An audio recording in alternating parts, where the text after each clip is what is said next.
बात औरंगजेब की आई, छिड़ गई सियासी लड़ाई। इतिहास के पन्नों पर राजनीतिक रार, यूपी से योगी की ललकार। औरंगजेब आक्रांता या सपा नेता, अबू आजमी के लिए है हीरो।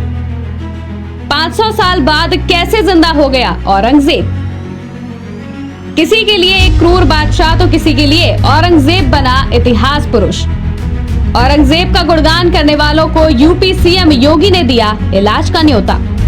अबू आजमी मुर्दाबाद, मुर्दाबाद, मुर्दाबाद, मुर्दाबाद, मुर्दाबाद। सियासत में संग्राम हमेशा जारी रहना चाहिए, भले ही मुद्दा छोटा हो या बड़ा। बस माहौल मुफीद मिल जाए तो महासंग्राम कर लेने में क्या दिक्कत है। और बात जब सियासी नफा नुकसान से जुड़ी हो तो फिर तो इस जंग का सिपाही हर सियासतदान बनना चाहेगा।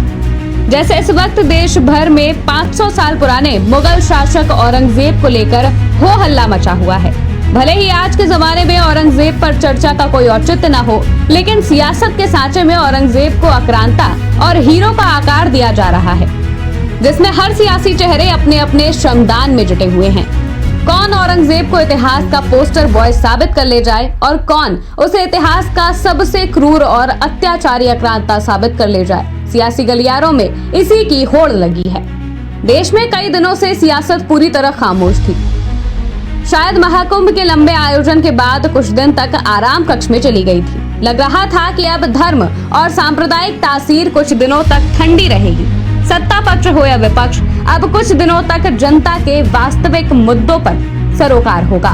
लेकिन ऐसा हो न सका और अपने मुफीद माहौल तलाशते तलाशते सियासत तमाम भाग दौड़ करती रही।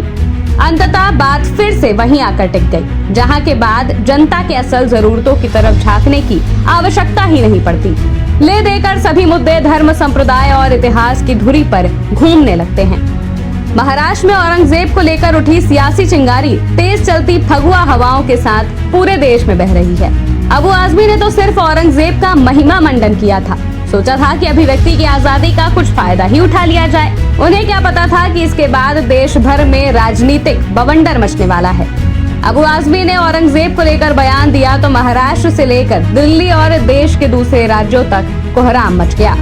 बीजेपी ने आजमी के बयानों का खुलकर विरोध किया तो बीजेपी की तरफ से ये कहा गया कि जिस शासक ने बड़े पैमाने पर हिंदू मंदिरों को ध्वस्त करवा दिया हो, जिसने छत्रपति संभाजी महाराज को इतनी बड़ी यातनाएं दी, उसका गुणगान करना शिवाजी महाराज के बलिदान का अपमान है।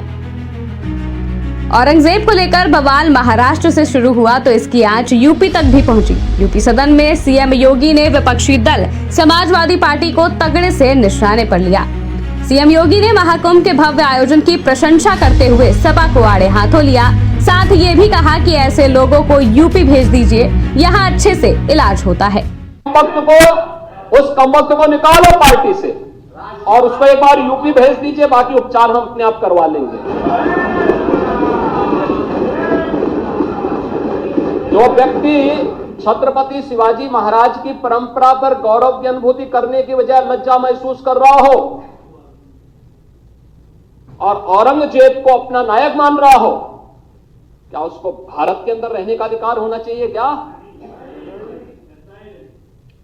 और समाजवादी पार्टी को इसका जवाब देना चाहिए। एक तरफ आप कुंभ को कोसते रहे और दूसरी तरफ औरंगजेब जैसे दुष्ट और क्रूर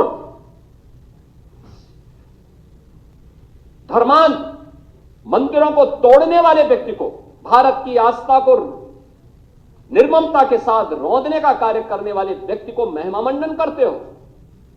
आखिर कौन सी नस ऐसी आपकी दबी हुई है कि आप लोग अपने उस व्यक्ति पर, उस विधायक पर नियंत्रण नहीं कर पा रहे हैं? देश में सियासी बयार तो हमेशा बहती रहती है, कभी एक दूसरे पर कटाक्ष के जरिए, कभी एक दूसरे की कमियों को गिनाकर तो कभी इतिहास के पन्नों को उधेड़कर।